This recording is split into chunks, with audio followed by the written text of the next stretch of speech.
মরণের কতদিন বাকি আমি জানিলাম না গো আল্লাহ। মরণের কতদিন বাকি আমার মরণের আমি জানিলাম না গো আল্লাহ।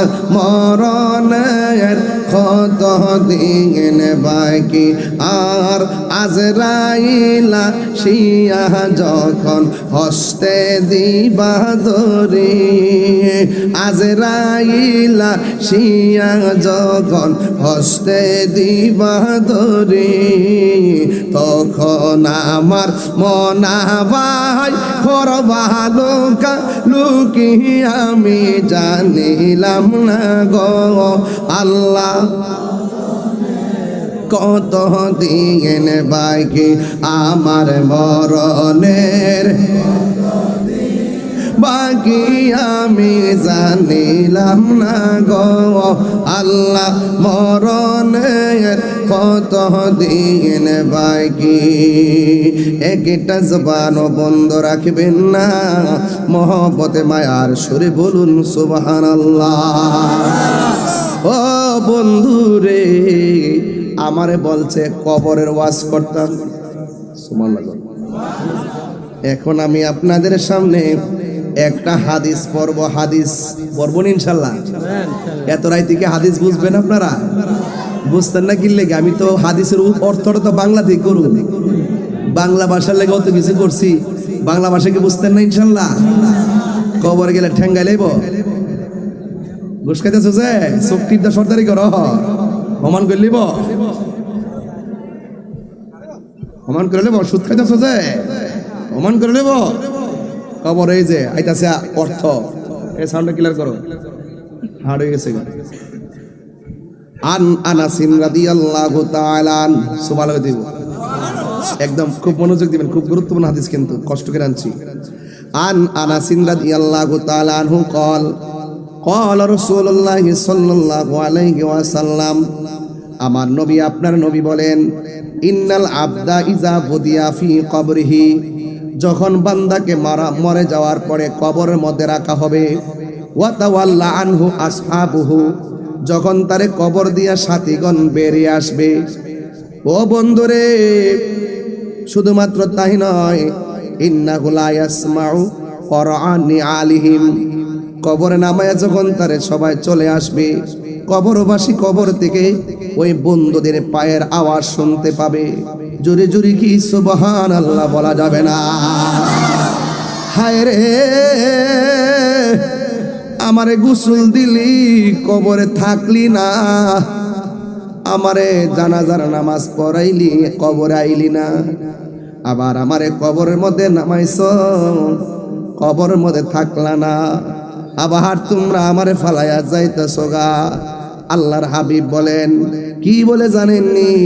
ইন্নাহু লা ইয়াসমাউ কুরআনি আলিহিম, ওই কবরবাসীর কবরে নামায়া যে বন্ধুরা যাবে, ওই বন্ধুরা পায়ের আওয়াজ কবরবাসী শুনতে পারবে।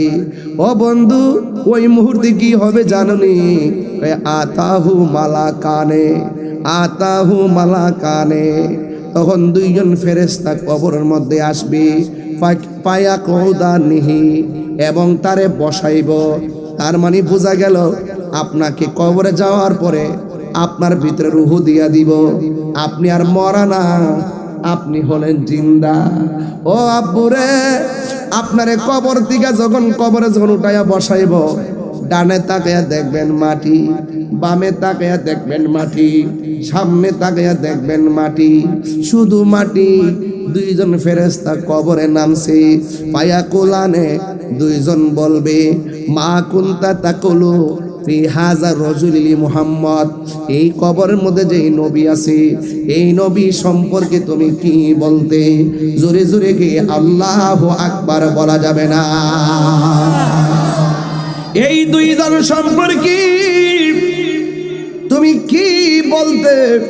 ফা আম্মাল মুমিন, যদি কবরের মানুষটা মুমিন হয়, আপনারা জবান খুলে কন, আমরা কি মুমিন না বেঈমান? আরো বড় করে কোন মুমিন না বেঈমান? ও আল্লাহ, রাইত হইলে ডরাই, রাত পোহাইলে ডর বয়স কলি বইলা যায়। দিন রাইতে তোমার বান্দার কলবে যেন পাই, দিন রাইতে তোমার বান্দার কলবে যেন পাই।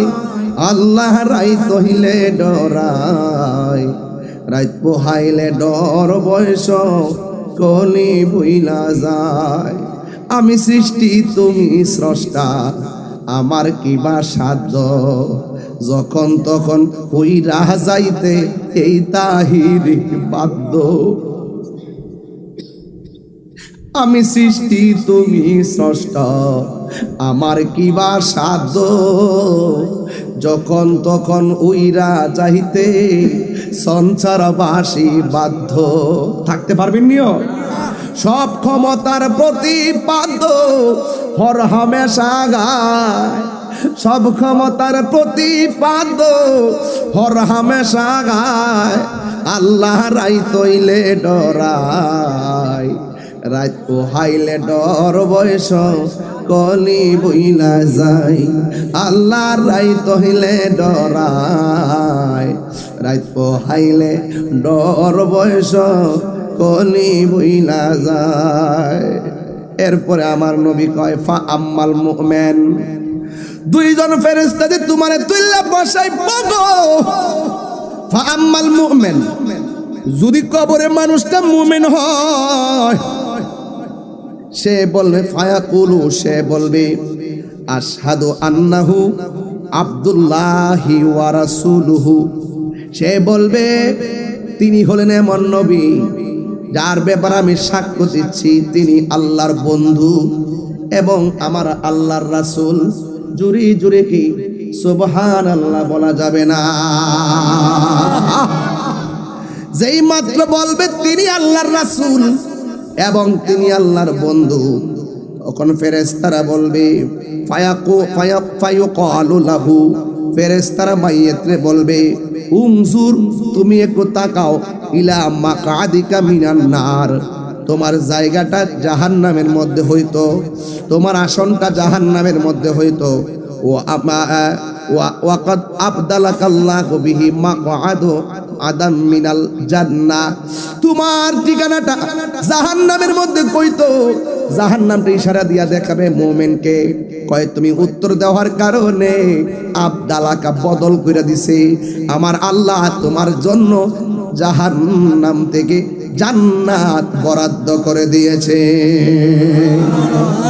এরপরে আসল বাস, ওয়া আম্মাল মুনাফিক, যদি কবরের মানুষটা মুনাফিক হয়, সঞ্চারা গ্রামে মুনাফিক আছে না নাই? এই মুনাফিকের কাছে মা ভাল লাগে না, দক্ষিণ বাড়ির শাশি ভাল লাগে, এর মা ভাল লাগে না, আরেক বেডি ভাল লাগে। কথা কোন ঠিক কিনা? এরা হলো মুনাফিক। ওয়া আম্মাল মুনাফিক ওয়াল কাফের, যদি কবরের মানুষটা কাফের কিংবা মুনাফিক হয়, ফায়াকালু, ফেরেশতারা মুনাফিকটারে বলবে মা কুনতা তাকুনু ফি হাযার রাজুল, এই নবী সম্পর্কে তুমি দুনিয়ায় কি বলতে? ফায়াকুলু, সে কি বলবে জানেননি? সে বলবে লা আদ্রি কুনতু আকুলু মা ইয়াকুলুন নাস, আমি জানি না, আমি ওই কথা বলতাম যা মানুষ থেকে শুনতাম। আমার দেশে দেখবেন কিছু ফুলাফান আছে মাদ্রাসায় পড়ে, এরা দলিল বোঝে না, কয় আমরার হুজুর কইছে।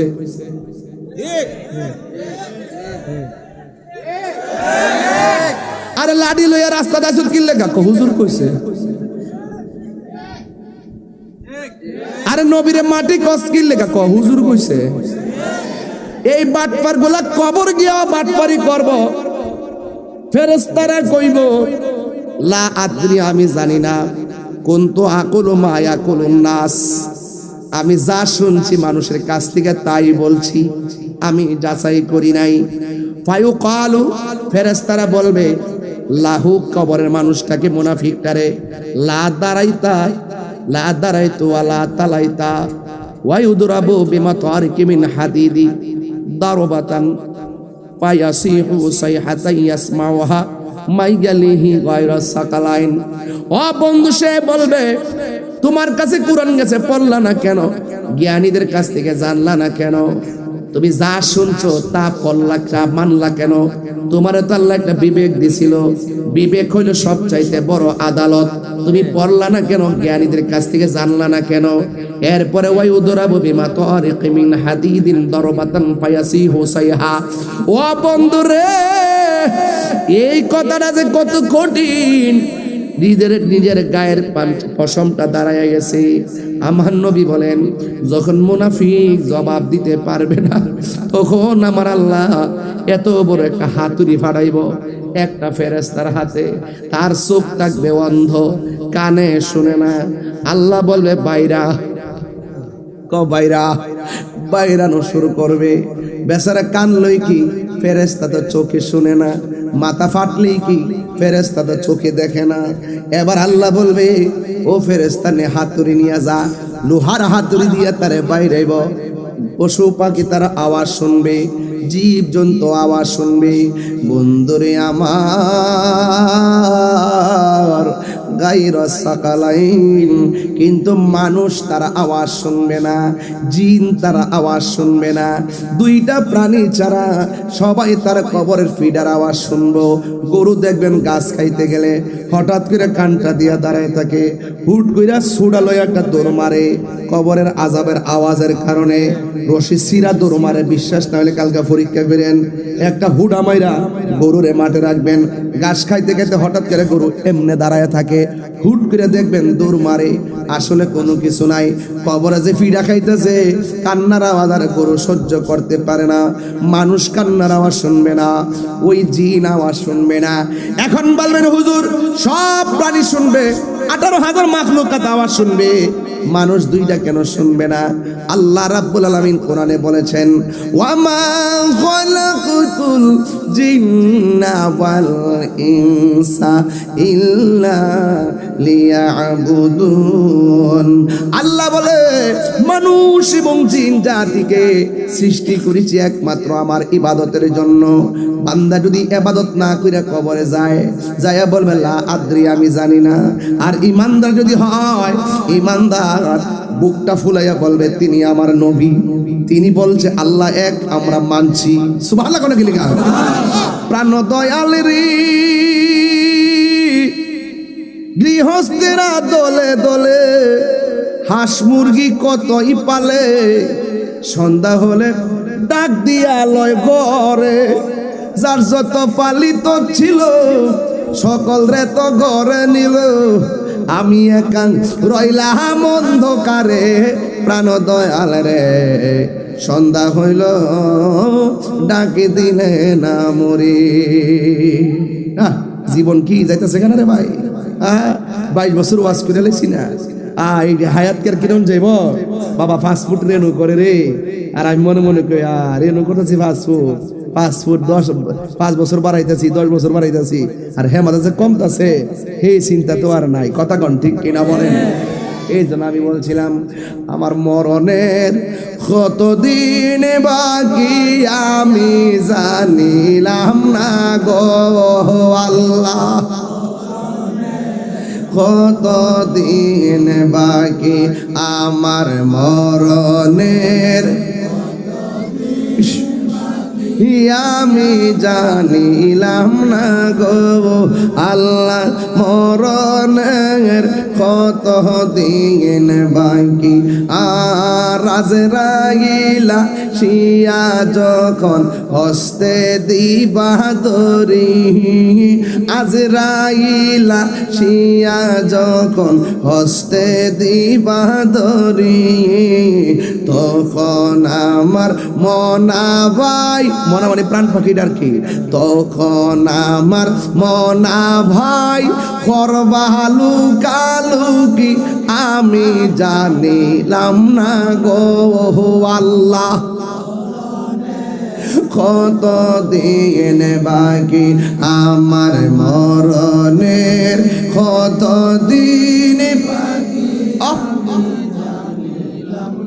গো আল্লাহ। মরণের কত দিন বাকি, আর 40 দিনের আগে ভাইরে মৌতের নিশানি। সমবাইলে কইলাম বলে 40 দিন আগে কয়টা আলামত দেখা যায়, যে কোন কোন আলামতগুলো বুঝবেন যে আজরাইল আইতাছে। কইলাম বলে ভাঙ্গা নিজের টের ফেলে নিলে যে আরে আমার তওবা করি দৈনিক 100 বার, আমার মরণের সংকেত দালাইছে। কথা কোন ঠিক না বেঠি? আর 40 দিনের আগে ভাইরে মৌতের নিশানি, 40 দিনের আগে ভাইরে মৌতের নিশানি। যেই জায়গা যার মরণ লেখা সেই জায়গা সে মরে আমি জানি গো আল্লাহ। মরণের কত দিন বাকি, আমার মরণের আমি জানিলাম না গো আল্লাহ। কত দিন বাকি। ও আমার বাবারা, আমি বলেছিলাম মানুষ এবং জিন জাতিকে সৃষ্টি করেছে। এই যে কথা বলতে ফলাফল বলে কেউ নাই যেটা বুঝাইবো, কেউ নাই। একটা নীরব ওয়াজ। এই মুহূর্তে বাপ মার চেহারা মনে করে ওয়াজ কইরা যদি 2টা চোখের ফুলা ফাড়ি ফেলাইতাম পারি, আপনি কি মনে করেন না যে তাহাজ্জুদ নামাজের টাইমটা, এই টাইমের প্রেমটার দাম আছে? কথা কন ঠিক কিনা কন? আল্লাহ রাব্বুল আলামিন বলেন, আমি মানুষ এবং জিন জাতিকে সৃষ্টি করেছি একমাত্র আমি আল্লাহর গোলামি করার জন্য। গোলামির মধ্যে সবচাইতে বড় গোলামির জিকির হলো লা ইলাহা ইল্লাল্লাহ, লা ইলাহা। একদম শরীর লাড়ালে আওয়াজ করে লা ইলাহা ইল্লাল্লাহ, লা ইলাহা লা ইলাহা ইল্লাল্লাহ, লা ইলাহা। নামাজি রোজা সাহিরনা, তোমার মা বাবার খেদমত হইল না। আমার নবীর দুরুদ সাহিরনা, ভাইরে নবীর আমার নূরি নবীকে হইল না। লা ইলাহা ভালো লাগে লা ইলাহা। এই কোন পথে হব রওয়ানা, আমরা মদিনার রাস্তা চিনি না। আমার মুর্শিদি জানে ঠিকানা, আরে মুর্শিদি আমি যাব সোনার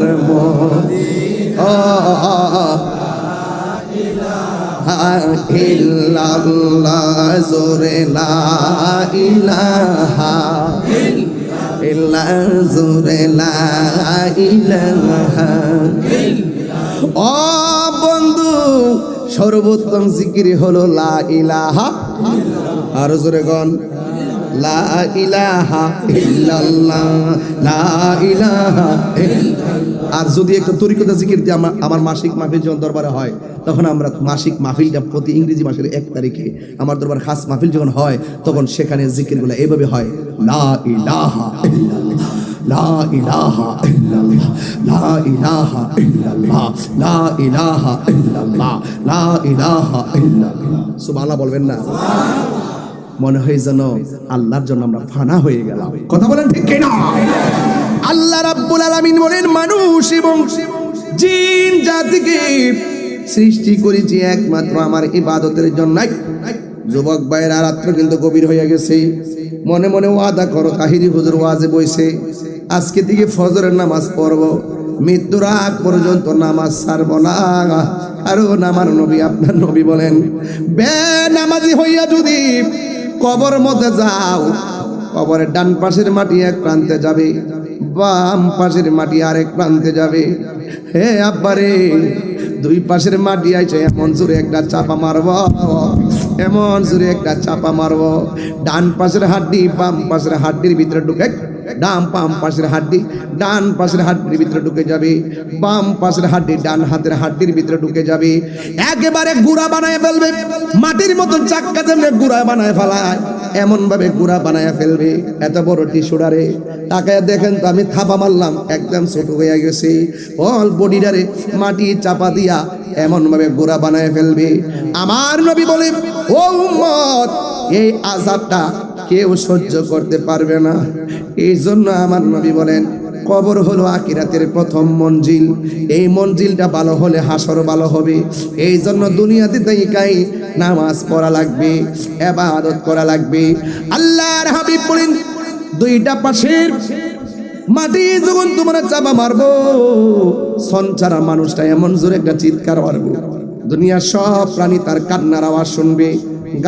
গাইরা সাকালাইন, মানুষ আওয়াজ শুনবে না, জিন আওয়াজ শুনবে না। কেন? কুত্তার বিচার হবে না, গরুর বিচার হবে না, ছাগলের বিচার হবে না, ভেড়ার বিচার হবে না, উটের বিচার হবে না, দুম্বার বিচার হবে না, মাছের বিচার হবে না, কোনো প্রাণীর বিচার হবে না। দুইটা প্রাণীর বিচার হবে, একটা হলো মানুষ আর একটা হলো ফেরেশতা। এই জন্য এদেরকে কবরের আযাব শোনার সুযোগ দেয় নাই। মানুষ যদি কবরের ভয়ঙ্কর আওয়াজ শুনতো, মানুষের পর্দা কানের পর্দা ফেটে রক্তাক্ত হয়ে যেত।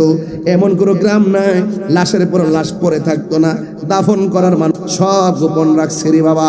এই জন্য বেনামাজি হইয়া কবরে গেলে ডান পাশের মাটি চাপা মারবে, বাম পাশের মাটি চাপা মারবে। বন্ধুরে আমার, ও সঞ্চারার বাবা, শুধুমাত্র তাই নয়, চুলার পারে আগুনের তাপ আছে। এই আগুনের চাইতে 70 গুণ আগুন হবে কবরের হাওয়া। কবরের একটা আগুনের হাওয়া ঢুকাইয়া দিব। এই হাওয়ার মধ্যে পড়লে আজকের শাহজালাল বিমানবন্দর ঢাকা শহরে আগুন লাগছে, ভয়াবহ আগুন লাগছে। ফায়ার সার্ভিস নিভাইতে গেছে। ওই কবরের মধ্যে জাহান্নামের আগুন দিয়ে ধরাইয়া দিবে গো। নিভাইবার কোনো বান্ধব নাই, নাই কোনো বান্ধব নাই, দোহরদি নাই। কবর এমন একই জায়গা, আশাতি কেহ নাই। কথা কোন ঠিক কিনা? আমার নবী বলেন, এমন কিছু বিচ্ছু কবরে ঢুকাইয়া দিবে, বিচ্ছুটা গায়ের মধ্যে রাখলে পচে যাবে। দুনিয়ায় বিষ লাগলে কত কান্না করি, এর চাইতে 1000 গুণ বেশি বিষাক্ত বিষ তোমার গায়ে লাগাইয়া দিবে। এবার একটা সাপ কবরে নামাবে। সাপটার লম্বা হবে 450 কিলোমিটার লম্বা। 400 কিলোমিটার লম্বা সাপ হবে। মুখের মধ্যে দাঁতগুলা বড় বড়, আর চুলগুলো থাকবে মহিলাদের চুলের মতন। লাল লাল চোখ থাকবে। তোমার নাভির মধ্যে সুবল মারবে, কপালে সুবল দিবে না, মুখের মধ্যে সুবল দিবে না, নাভির মধ্যে সুবল দিবে। এখন বলবেন, হুজুর, অন্যান্য অঙ্গ প্রত্যঙ্গে সুবল দিবে না, নাভির মধ্যে কেন সুবল দিবে? কারণ শয়তান তোমার কান দিয়া ভিতরে প্রবেশ করে না, শয়তান তোমার নাকের ছিদ্র দিয়া ভিতরে প্রবেশ করে না, শয়তান তোমার বডির ভিতরে ঢুকে, নাভি দিয়া ঢুকে। এই নাভিটা হলো শয়তান ঢুকার আশা এবং যাওয়ার প্রবেশদ্বার। এই জন্য আল্লাহ নবীর দরবারে গেলে পাসান পাশের জিকির দে, টানতে আল্লাহ ছাড়তে হো, নাভির দিকে টান মাইরা উপরে তুলবা, তুতনিটা কলবের বরাবর মারবা, লা ইলাহা ইল্লাল্লাহ, লা ইলাহা ইল্লাল্লাহ। এইভাবে যখন মারবা, তখন তোমার নাভিটা থেকে শুরু কইরা 10টা লতিফা জারি হয়ে যাবে।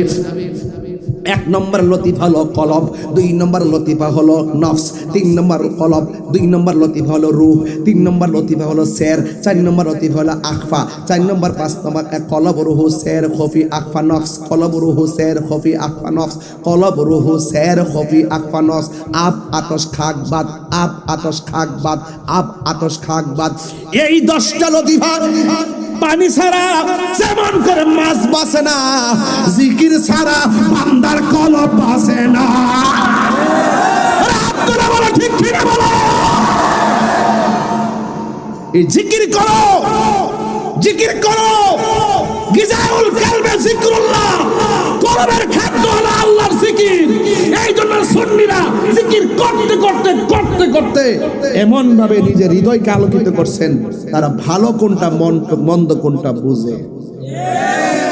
বুঝে দিকে হিন্দুরা নিরাপদ দেয়, আর যিনি বুঝে না, এদিকে গিয়া মন্দিরে যায় পূজা আর রোজা এক কতই। কিরে ক এদের ভিতরে হেদায়েতের নূর নাই? কথা বলেন ঠিক কিনা? কি নাই? হেদায়েতের নূর নাই। নূর না থাকলে সব তার কাছে